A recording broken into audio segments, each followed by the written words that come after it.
But John, I can understand the flight simulator. How do you simulate golf on a computer? That seems harder to imagine. Well, it's actually probably a little easier than what Ned did with his program.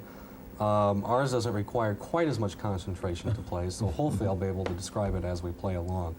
What we tried to do was to provide the user with three-dimensional view, and as I get into the game, you'll see exactly what I'm talking about. It's a little easier to show than it is to describe. Okay, well, show it.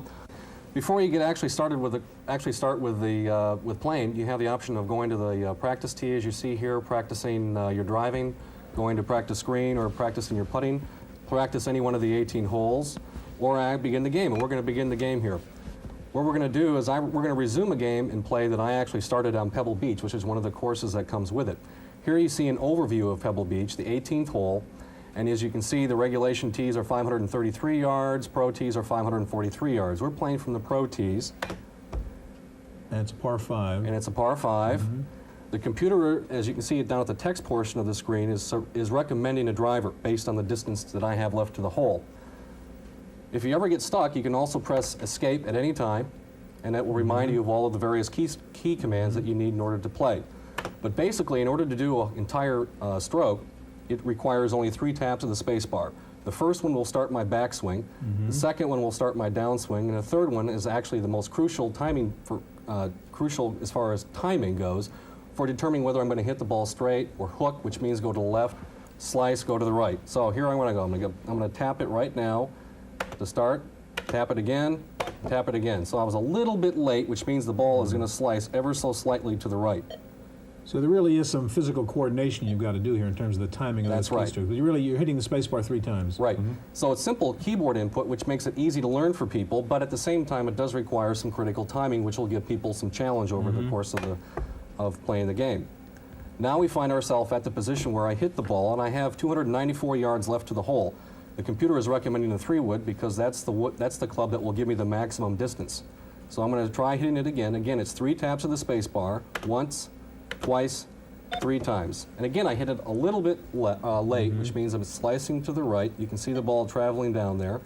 And it looks like I might end up behind the tree. And by the way, there actually is a tree there on the 18th hole at Pebble Beach. So that's the real course. Right. Okay. Now I'm going to do something here a little different. We're going to go back to that original overhead view, and the computer is going to trace out where I just hit my last 2 shots.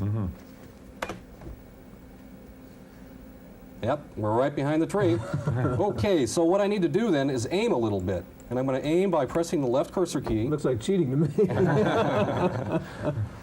So we're going to aim by pressing the left cursor key. Again, I can aim again to the right, and if I wanted to, I can go in a complete 360-degree rotation.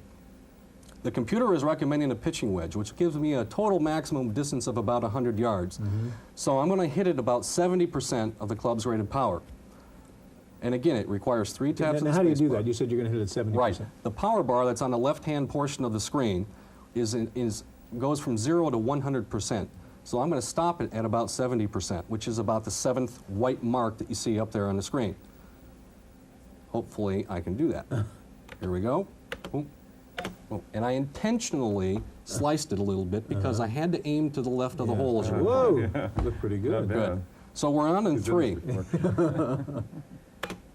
Okay. Now we're going to go to an overhead of the green. It will show me where my ball is in relationship to the hole. If there were other people playing, it would show the rest of the players' balls. I don't want to rush your game, but you got 30 seconds to make this Great. happen. 28 feet. If I needed to aim, I would move the cursor key up and down. And it looks like I have a straight shot in. My power bar on the left is now in increments of 8 feet, so I need to hit it about 3.5. Oh, I hit it. Oh, sorry, that was pretty close. You got one more shot, though, anyhow. Okay, well, we'll finish it up. And I still ended up... All right. I still ended up with a birdie. Now, there's my scorecard.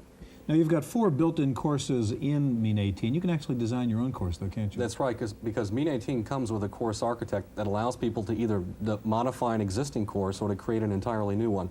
And as a golfer, do you find it satisfying to play the game that way? I find it very simple, and people who don't even really play golf also enjoy playing it, too. Well, 2 interesting simulations. Thanks, Ned. Thanks, John. That's it for our look at games. Hope we'll see you again next week here on the Computer Chronicles.